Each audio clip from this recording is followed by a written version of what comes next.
What the mainstream media was afraid to tell you about the news this week.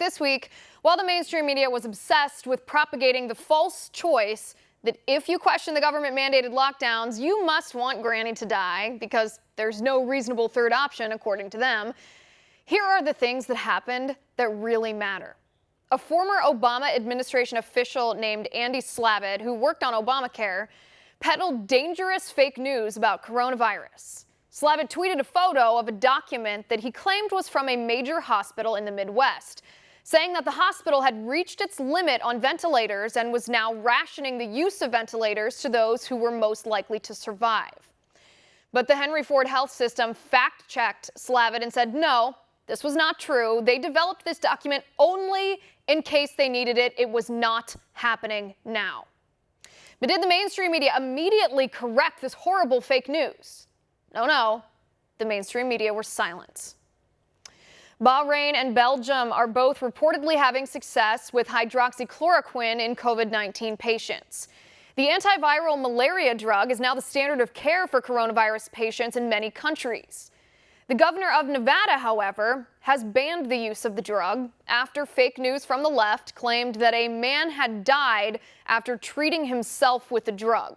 The truth is, the man ate fish tank cleaner and that killed him. But did the mainstream media tell you it was fish tank cleaner that killed that man? Did the mainstream media tell you about the studies in Bahrain and Belgium that are seeing promising success with hydroxychloroquine? Nope. Instead, the mainstream media obsessed about a statistically insignificant study out of China in an effort to prove President Trump wrong. Twitter is now threatening to censor anybody who posts information about COVID-19 that contradicts the World Health Organization or other global health authorities. But guess what the World Health Organization tweeted themselves back in January? On January 14th, they said coronavirus was not contagious. Talk about fake news. And guess what misinformation Twitter refuses to remove from their platform? Chinese Communist Party propaganda blaming the United States for the spread of COVID-19.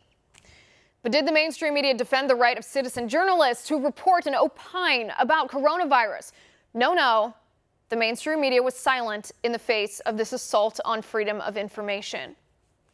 Early estimates of Congress's terrible $2 trillion stimulus package that is packed with Pelosi's progressive pork suggests that the biggest recipient of taxpayer money will be the government itself.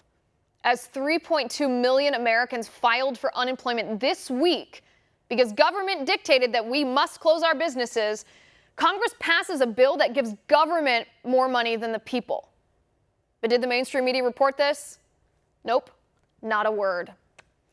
Congresswoman Ilhan Omar says this coronavirus crisis calls for a radical government takeover of all private hospitals, while Joe Biden says the solution to COVID-19 is the Green New Deal, and state government officials in New Jersey, North Carolina, California, Pennsylvania, and other places crack down on your Second Amendment rights because, as the mayor of San Jose says, they don't want people to be buying guns right now. But did the mainstream media report on how Democrats are politicizing this crisis to try to shove through their radical leftist political policies? Nope. The mainstream media said not a word. The mainstream media doesn't care to report any of that to you, so we will.